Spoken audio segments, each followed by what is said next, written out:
The universe was full of voices. Millions of civilizations had risen across the stars. They built cities on distant worlds. They crossed the black void between suns. They found each other and formed a great alliance called the Conclave of Silenced Voices. 47 species stood together, sharing knowledge and protecting one another from the dangers of the galaxy. But there was one rule they all followed, one law that none would break. They would never speak to humanity. Was old. He had lived for 400 years, and he had spent every single one of them studying the strange creatures from the small blue world called Earth. His body was tall and thin, covered in soft fronds that glowed with pale light when he was thinking. He was a species known for patience and wisdom, and right now he sat alone in the great archive, listening to voices from across the stars. The humans did not know anyone was listening. They sent their radio signals into space without care. Music, news, arguments, laughter, screams of war, declarations of love. For 3,000 years, the Conclave had captured every single transmission. They had watched humanity grow from simple farmers to builders of machines. They had seen them discover fire, then electricity, then the power of the atom. Remembered the day the humans split the atom. The Conclave had celebrated. A new species was rising. Perhaps they would join the galactic community soon. Then the humans used that power to burn 2 of their own cities. The celebration ended. Fear took its place.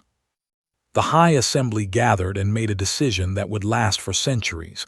They called it the Silence Protocol. Humanity was too dangerous, too violent, too unpredictable. The galaxy had seen predator species before. Some of them had destroyed entire civilizations before they were stopped. The Conclave would not make that mistake with humans. So they watched, they listened, but they never ever answered. Had devoted his life to understanding these creatures. He had seen them do terrible things. He watched them fight wars over land, over beliefs, over resources. He saw them hurt each other in ways that made his fronds dim with sadness. But he also saw something else, something that confused him. He saw them help each other. He saw them run into burning buildings to save strangers. He saw them share food with enemies after battles ended. He saw them create art so beautiful that it made him weep, even though we're not supposed to feel such emotions.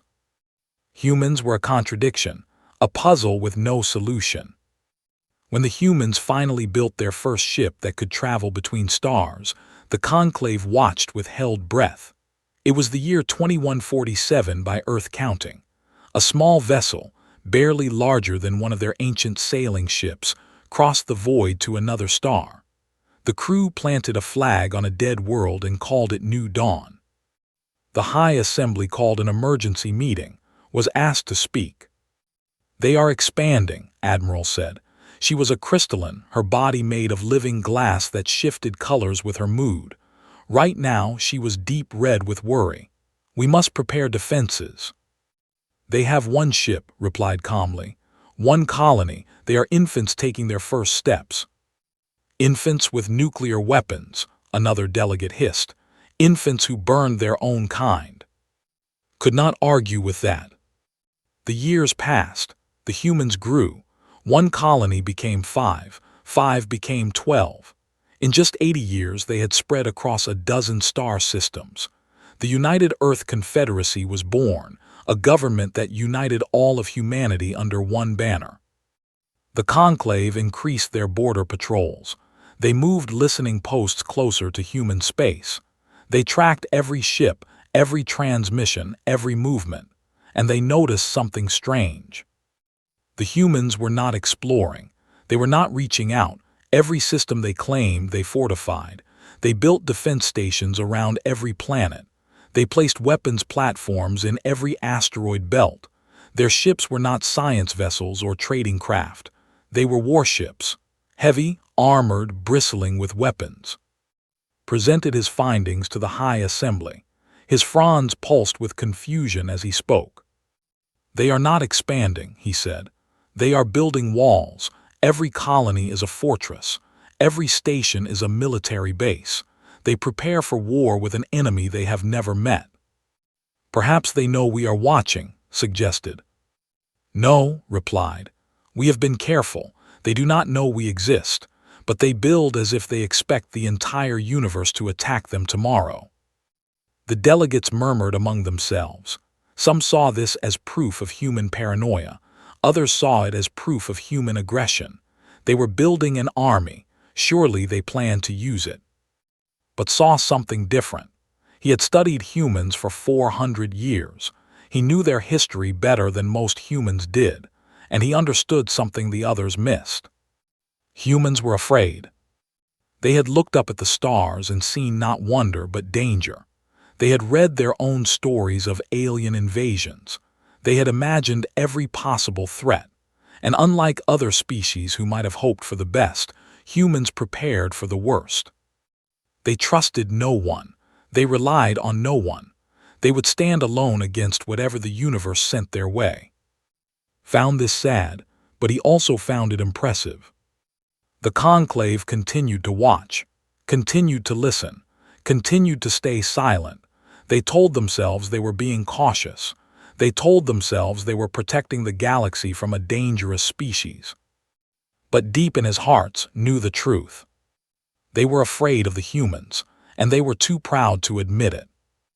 Years turned into decades. The humans grew stronger. The conclave grew more nervous. And somewhere in the darkness between galaxies, something ancient began to stir. Something that had destroyed civilizations before humans existed. Something that would soon remind the conclave why they should have been watching the darkness instead of Earth. The greatest threat the galaxy had ever known was about to wake up. And when it did, the conclave would learn the true cost of their silence. Stood in the archive, watching the latest human transmissions. A human child was singing a song about stars. Her voice was small and sweet and full of hope. He wondered if that child would still be alive when the storm finally came. He wondered if any of them would be. The warning came from the edge of known space. A small observation station, floating alone in the cold darkness, detected something that should not exist. The station sent one message before it went silent forever. They are awake. Admiral received the message in her command center. Her crystalline body, normally a calm blue, turned black with terror. She knew what those words meant. Every species in the conclave knew the old stories. Every child learned them before they could walk. The swarm had returned. 60,000 years ago, before most current civilizations existed, the swarm had swept across the galaxy. They were not a species in the normal sense. They were a plague, a hunger given form, billions upon billions of creatures that existed only to consume. They ate planets. They ate stars. They ate civilizations. The ancient races had fought them. They had sacrificed everything. Trillions died to push the swarm back to the edges of the galaxy, where the creatures fell into a deep sleep. The survivors hoped they would sleep forever. That hope had just died. Called for the emergency data. What she saw made cracks appear in her crystal skin. The sensors had counted the swarm as it woke.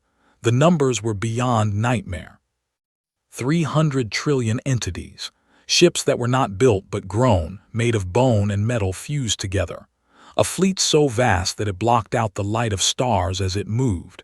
And it was moving fast, directly toward the center of the galaxy, directly toward conclave space, directly toward Earth.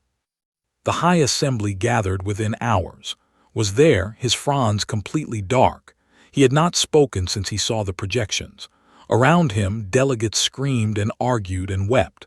Some called for immediate military response. Others called for evacuation. A few simply sat in silence, already accepting death. Admiral presented the military analysis. Her voice was steady, but her colors flickered with despair. If we unite every fleet in the conclave, she said, every ship, every soldier, every weapon we possess, we can delay the swarm by approximately 18 months. We cannot defeat them. We cannot stop them. We can only slow them down enough to evacuate some worlds. Save some populations. How many can we save? A delegate asked. Perhaps 10%, if we are lucky. The chamber fell silent. 10%. 9 out of every 10 people in the conclave would die. Entire species would vanish forever. Thousands of years of civilization would be consumed by the swarm's endless hunger. Then someone spoke a thought that changed everything. The swarm's path, a military analyst said slowly, studying the projection. It passes through human space first, the outer colonies. They will reach the humans before they reach us. Every eye turned to the map. It was true. The swarm was coming from the galactic east. Human territory stood directly in their path. The colony called Nu would be the first to fall. How long until the swarm reaches the humans? A delegate asked. Approximately 4 months, replied. They will hit Nu first, then the human core worlds, then us. Finally spoke. His voice was quiet, but it carried through the silent chamber. We could warn them, the humans. We could break the silence protocol, tell them what is coming, give them time to prepare or evacuate. The suggestion hung in the air like poison. Warn them? A delegate laughed bitterly. They would not believe us, and even if they did, what could they do? They are younger than any of us, weaker, less advanced. The swarm will crush them in days. At least they would know, said. At least they could try. And if we contact them now, what then? Another delegate demanded. If by some miracle any of us survive, we will have revealed ourselves to the most dangerous species in the galaxy. We will have given them proof that we watched them for centuries and said nothing. Do you think they will thank us? Had no answer. The debate lasted for hours. Some argued for warning the humans out of basic decency. Others argued against it for practical reasons. A few admitted the dark truth that others were thinking. If the swarm hit the humans first, it would slow them down. Every day the swarm spent consuming human worlds was another day for the conclave to prepare, another day to evacuate, another day to live. The humans would die either way. Why waste the advantage their deaths would provide? Listen to these arguments with growing horror. He had spent 4 centuries studying humans. He had seen their cruelty, yes, but he had also seen their courage, their stubborn refusal to surrender, their ability to fight against impossible odds. And now his people were discussing whether to sacrifice them like animals, to buy a few extra months of survival. The vote was called. 31 delegates voted to maintain the silence protocol, to let the humans face the swarm alone and unknowing, to use their deaths as a shield. 16 voted to warn them. The motion failed. Walked out of the assembly hall without speaking to anyone. His fronds had gone completely dark. For the first time in 400 years, he felt truly ashamed of his own people. He returned to the archive. He sat in his usual seat and activated the monitoring systems. Human transmissions filled the room. A news broadcast about a political election. A comedy show that made audiences laugh. A mother singing her child to sleep. In 4 months the swarm would reach Nu. The humans there would have no warning, no time to run. They would die confused and terrified, never knowing what had killed them or why. And the conclave, the great alliance of 47 civilizations, would hide in the darkness and watch. Had always believed his people were better than humans, more civilized, more enlightened, more worthy of survival. Now he was not so sure. He looked at the map showing the swarm's approach. 300 trillion monsters racing toward a species that had no idea they existed. The greatest slaughter in galactic history was about to begin, and the only witnesses would be cowards who refused to speak. Made a decision then. He could not stop what was coming. He could not save the humans, but he would watch. He would record, and if anyone survived what was about to happen, they would know the truth. They would know that the conclave had chosen silence. And they would know what that silence had cost. The swarm's vanguard entered the new system on a Tuesday morning, Earth time. 2 billion creatures spread across 40,000 ships made of bone and flesh and hatred. They had already consumed 17 civilizations on their journey. The screams of the dead still echoed in their hive mind. They expected this system to fall like all the others. They were wrong. Admiral Helena stood on the bridge of the UEC Prometheus, the flagship of the 7th Fleet. She was 53 years old. Gray streaked her dark hair. Scars marked her face from battles fought decades ago. She had served humanity for 30 years, and she had never lost a fight. She did not plan to start today. Around her, 32 capital ships held formation. 400 smaller vessels filled the gaps between them.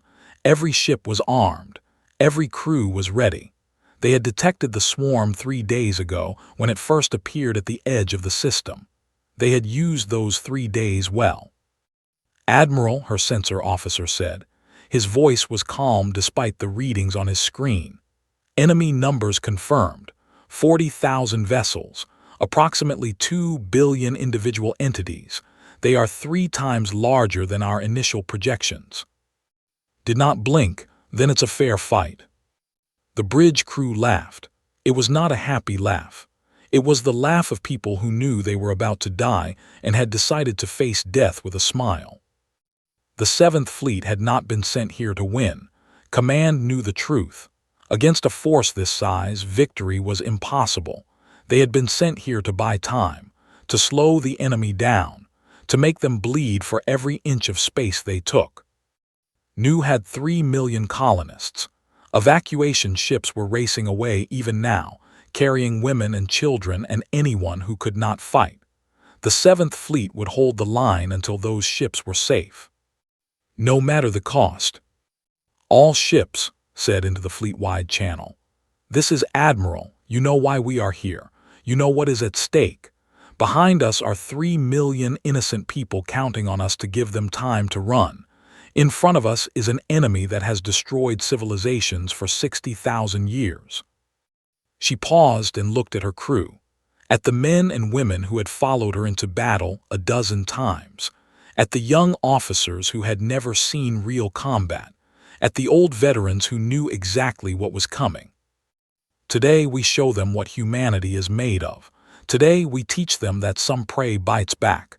No retreat, no surrender. Make them remember the 7th Fleet." The response came from every ship in the formation, thousands of voices speaking as one. No retreat, no surrender. The swarm attacked. They came like a wave of darkness, blotting out the stars. Their ships screamed through space, driven by engines that should not exist. Their weapons fired beams of energy that burned through armor like paper. They expected the human fleet to run. Instead, the humans charged. The Prometheus led the assault, ordered full speed directly into the heart of the swarm formation. It was insane. It was suicidal. It was exactly what the swarm did not expect. Human ships did not fight at range like other civilizations. They did not try to stay safe. They got close, close enough to see the enemy, close enough to make every shot count, close enough to die taking their enemies with them. The battle became chaos. Graviton lances tore through swarm bioships, folding them in on themselves until they collapsed into nothing. Nuclear warheads exploded inside enemy formations, burning thousands of creatures in atomic fire. Laser batteries fired without stopping until their barrels melted from the heat. And when ships began to fall, their crews did not abandon them. They activated what the humans called Hellfire protocols, reactor overloads that turned dying vessels into bombs. One human destroyer, its crew dead and its hull burning, flew directly into a swarm command ship and detonated its core. The explosion destroyed 9 enemy vessels. The swarm had never faced anything like this. For 11 hours the battle raged. Human ships fell one by one. The Prometheus took hit after hit, its armor peeling away, its weapons failing. But it kept fighting, stood on her bridge even as fires burned around her, giving orders until her communications array was destroyed. Finally, only the Prometheus remained. surrounded by the wreckage of both fleets, bleeding air from 100 wounds, its crew reduced to a handful of survivors.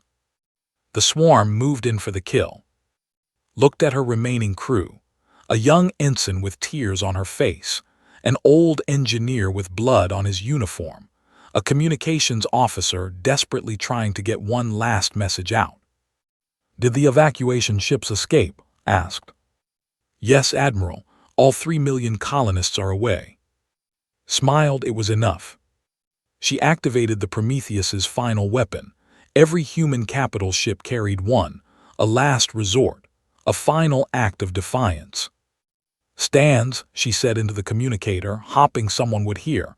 "Send the Reapers." The Prometheus exploded. The blast was visible from orbit. It consumed the Prometheus and everything around it. 300 swarm ships vanished in an instant. The shockwave scattered thousands more. When the light faded, the vanguard was broken. 2 billion swarm entities reduced to floating corpses. 40,000 bioships turned to ash and debris.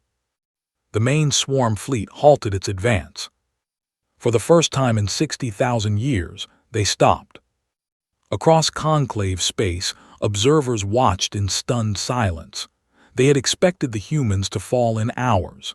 Instead, they had fought for nearly half a day. They had destroyed a force that should have crushed them without effort. And as the surviving swarm forces regrouped, a single phrase echoed through intercepted communications. A phrase that would haunt the conclave for years to come. "Send the Reapers." Sat in his archive, watching the data stream in.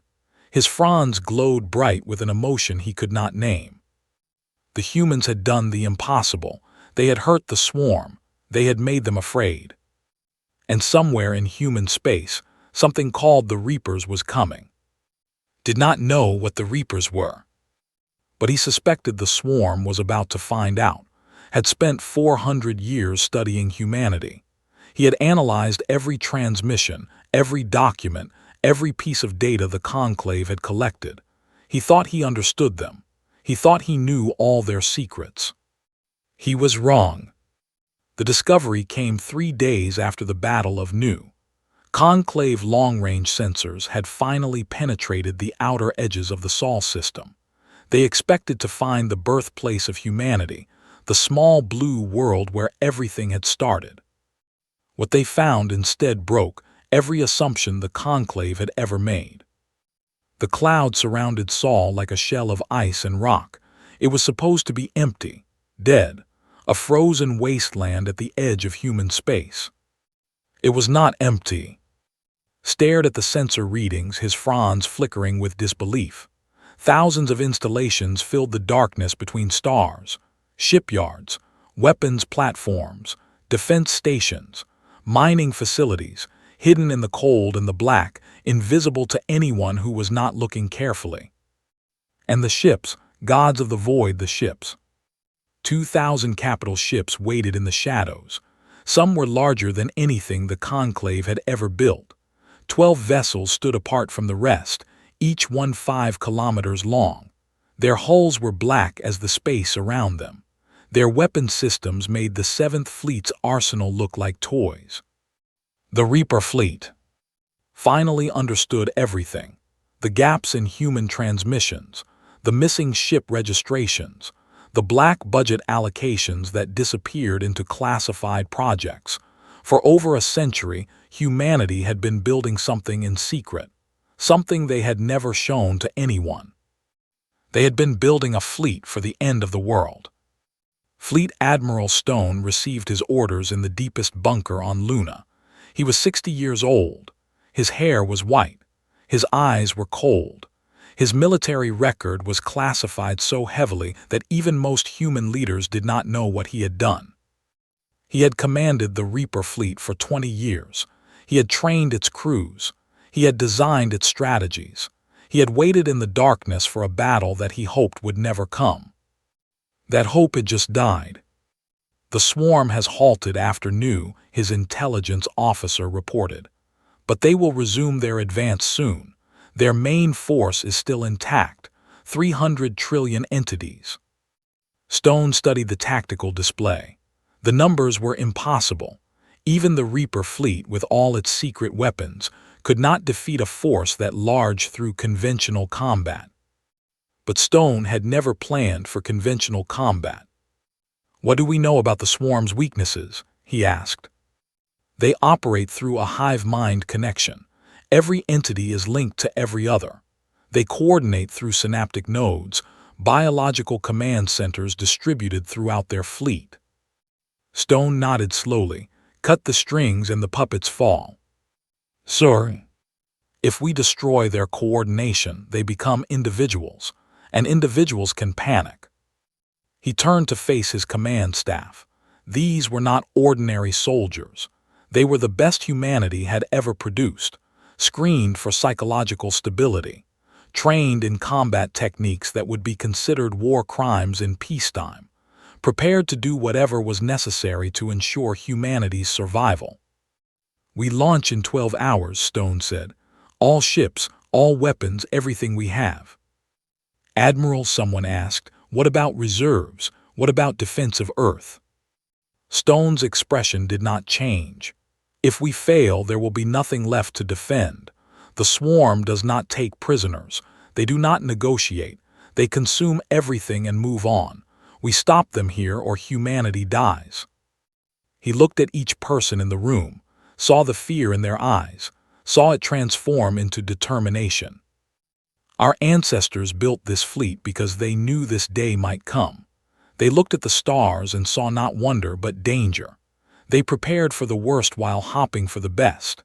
Every ship out there represents decades of work, trillions of credits, millions of lives dedicated to one purpose." He raised his hand to the display, showing the Reaper fleet in all its hidden glory. Survival. 12 hours later, the cloud came alive. Ships that had waited in silence for decades powered their engines. Running lights flickered on across thousands of vessels.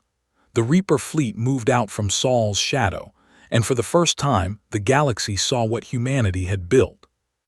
Conclave observers recorded everything. They watched in stunned silence as ship after ship emerged from hiding. Destroyers, cruisers, battleships, carriers. And finally, the 12 Extinction-class dreadnoughts, their black hulls absorbing light like wounds in space. The fleet assembled in perfect formation, 2,000 ships moving as one. Admiral Stone stood on the bridge of the ECS Omega, the largest dreadnought ever built, and gave the order to advance. Across conclave space, the recording spread like wildfire. Species that had dismissed humanity as dangerous primitives watched in disbelief. Species that had voted to let them die in silence felt a new emotion growing in their hearts. Hope watched the fleet move toward the swarm's position. His fronds glowed bright gold, a color they had not shown in centuries. "Where did they hide all of this?" Admiral demanded. "How did we miss it?" Laughed softly. "We were watching their radio transmissions, their entertainment, their politics. We thought we understood them because we heard their songs and their arguments. We never thought to look in the darkness at the edge of their system." He turned to face the crystalline admiral. "We watched them for 3,000 years. We recorded everything they broadcast, but we forgot one simple truth." "What truth?" "Humans do not show their weapons to strangers. They keep their strength hidden until they need it. We heard them talking about peace and exploration and hope. We thought that was who they truly were." He gestured at the display showing the Reaper fleet. 2,000 ships of war, built in secret, hidden in shadow, waiting for exactly this moment. We were listening to their words. We should have been watching their actions. They spent a century building a fleet capable of fighting gods. They did not do that because they were peaceful. They did it because they were afraid. Franz pulsed with something that might have been admiration. And afraid humans are the most dangerous things in the universe. The Reaper fleet crossed into swarm territory. 300 trillion entities waited for them.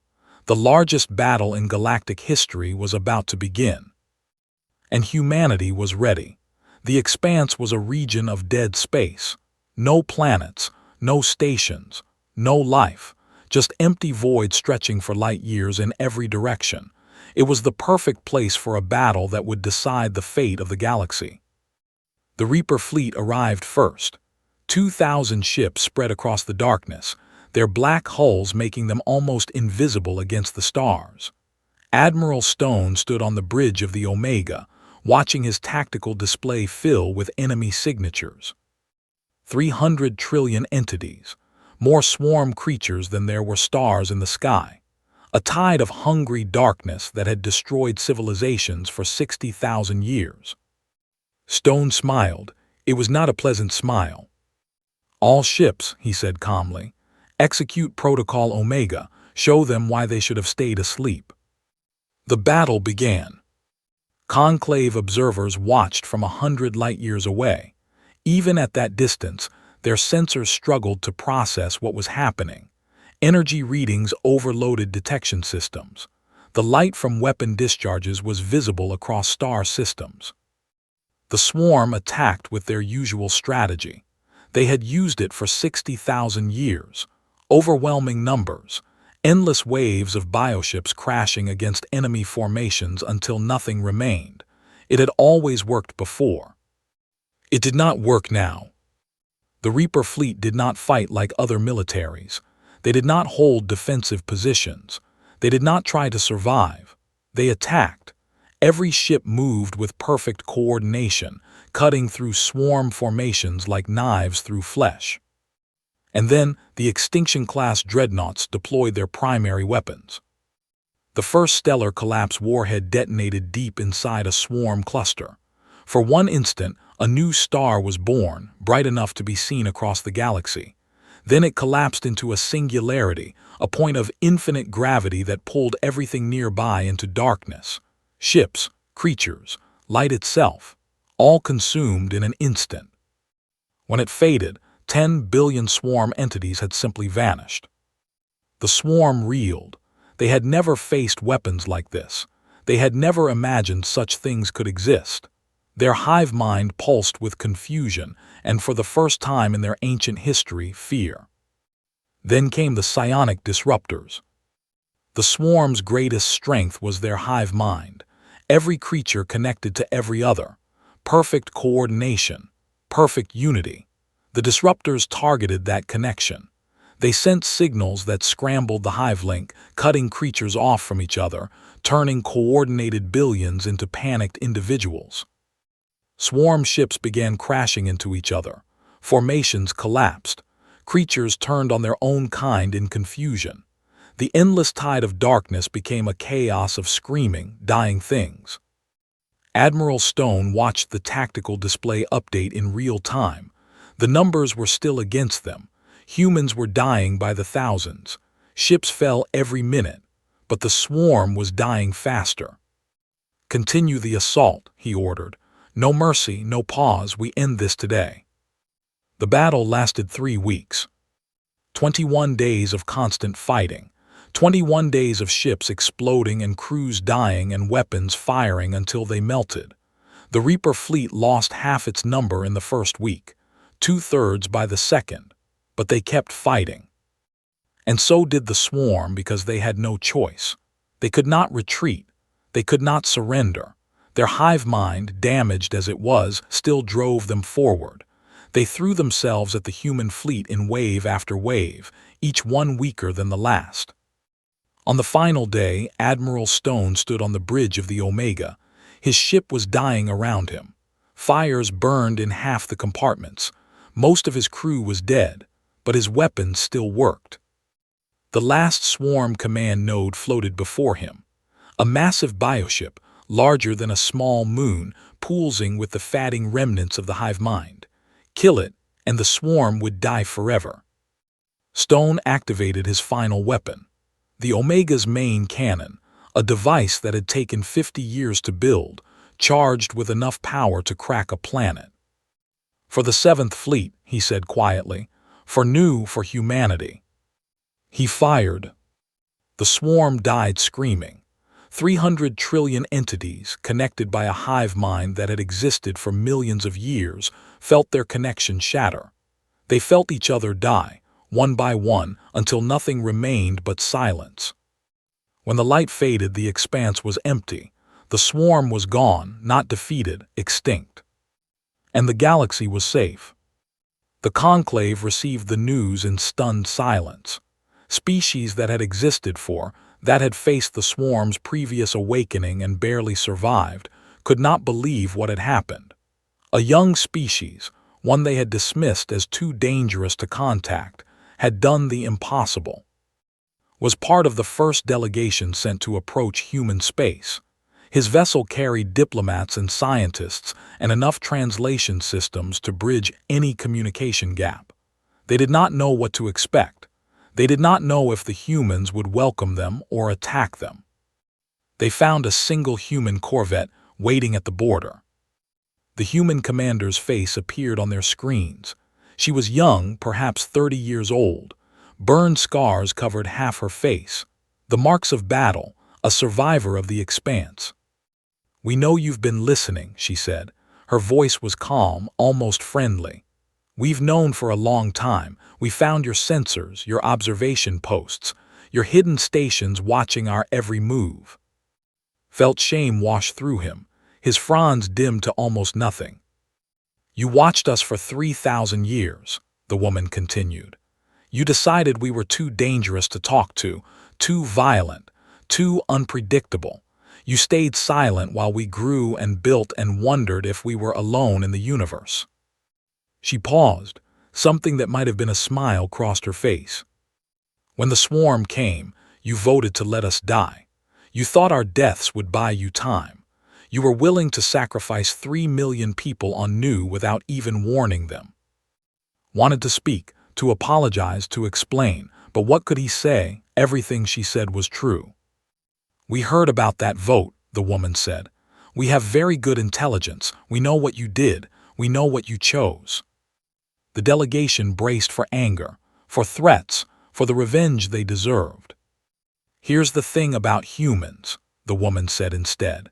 "We don't hold grudges against people who were just scared. We've been scared too. We know what it's like to look at something stronger than you and wonder if tomorrow will come."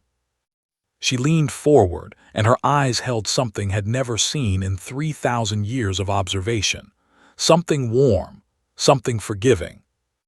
"The swarm is gone. You're safe now. Your worlds will survive. Your children will grow up without fear. That's what mattered to us. That's why we fought. We could have stayed silent like you did.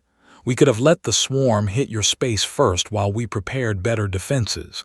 But that's not who we are. We protect people, even people who were too afraid to talk to us." She straightened in her chair. "So here's what happens next. You can turn around and go home. Pretend this never happened. Keep watching us from the shadows if you want. We won't stop you. Or you can come in, talk to us. Actually talk, not just listen. We've got a lot of empty space now that the swarm is gone. Room for new friends, new allies, a new beginning." She smiled, and this time it reached her eyes. "We've always been good at listening. It's what we do when we don't trust people, but we're even better at talking when we do." Found his voice at last. "After everything we did, after our silence, you would welcome us." The woman nodded. "The universe is big and dark and full of things that want to eat us. The swarm wasn't the first. It won't be the last. We're going to need friends for what's coming." She extended her hand toward the screen, a human gesture of welcome. "So what do you say? Ready to stop listening and start talking?" Looked at the other delegates, at the beings who had spent 3,000 years watching humanity in fear, at the people who had voted to let them die. Then he looked back at the woman on the screen, at the representative of a species that had sacrificed everything to save a galaxy that had abandoned them. His fronds glowed gold, the color of hope.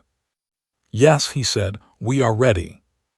The silence was finally broken, and a new era had begun.